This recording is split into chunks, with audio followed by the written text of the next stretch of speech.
Paul, kalau tadi usulannya Bu Koni adalah administrasi 3 agama, sangat sulit. Kenapa? Karena Vatikan hanya mengurusi Katolik.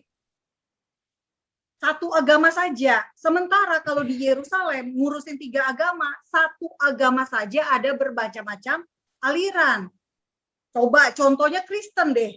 Di Israel aja tuh ada Kristen Ortodoksnya juga ada Yunani, ada macam-macam kan.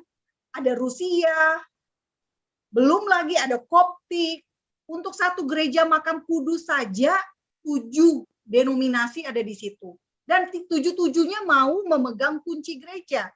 Sampai akhirnya diputuskan oleh pemerintah Israel, kunci gerejanya akhirnya disepakati tetap berada di tangan Islam.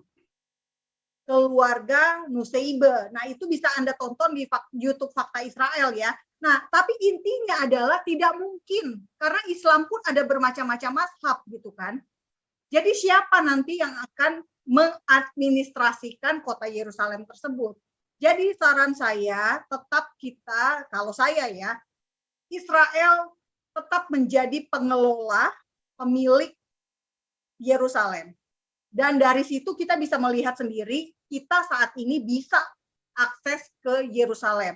Mau Indonesia yang nggak punya hubungan diplomatik pun diterima oleh Israel. Muslim bisa masuk ke Yerusalem, padahal kita nggak punya hubungan diplomatik.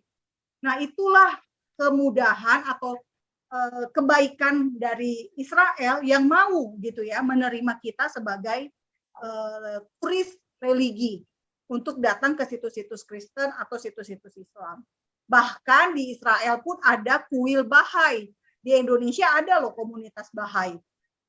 Gitu. Dan mereka pun bisa akses ke sana setiap bulan November, hari kematian pendiri Bahai itu diperingati secara internasional, dan beberapa dari Indonesia juga bisa datang ke sana.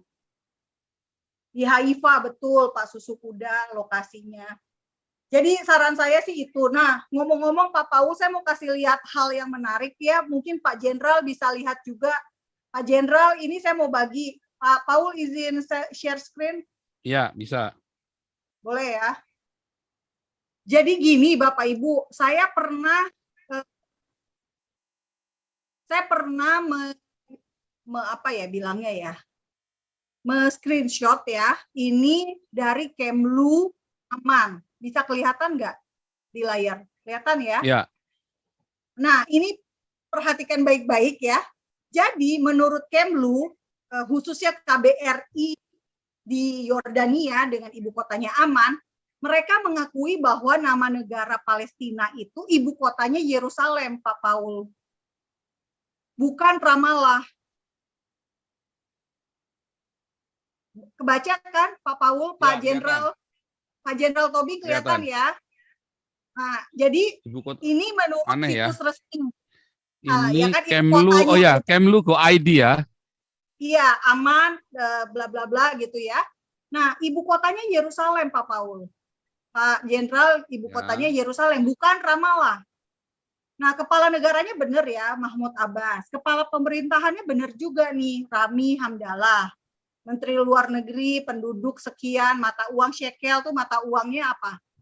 Israel ya, shekel. Dalam Alkitab Bapak Ibu, shikal. Gitu ya. Nah, GDP.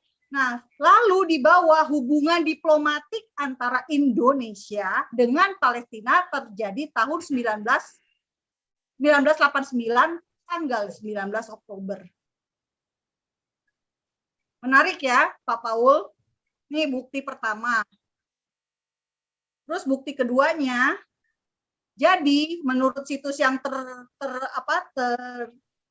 terlampir ya, kemlu.go.id aman ini, dijelaskan juga sejarahnya gitu Pak Paul. Sorry, tadi saya lingkari supaya teman-teman di live itu bisa lihat. Iya. Ini ya. Kalau gitu di sign out dulu, lalu masuk lagi screen-nya. Oke, stop share dulu ya. Ya, nah, lanjut.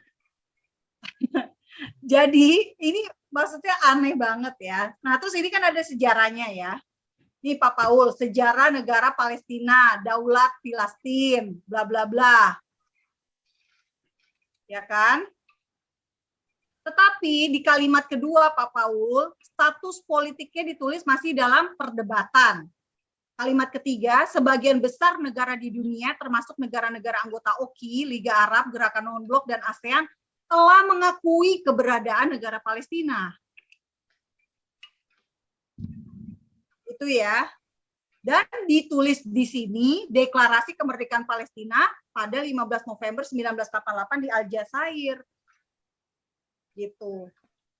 Jadi agak membingungkan karena apa? Di satu pihak dibilangnya belum merdeka, tapi ada hubungan diplomatik diakui 19 Oktober 89. Dan di sini dibilang juga sudah merdeka 15 November 88.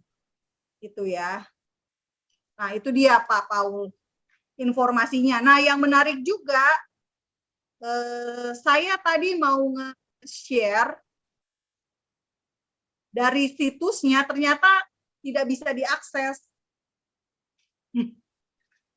Untungnya saya sudah screenshot gitu ya, saya punya jejaknya. Tapi saya tidak bisa tunjukkan ke Bapak Ibu saat ini informasi realnya.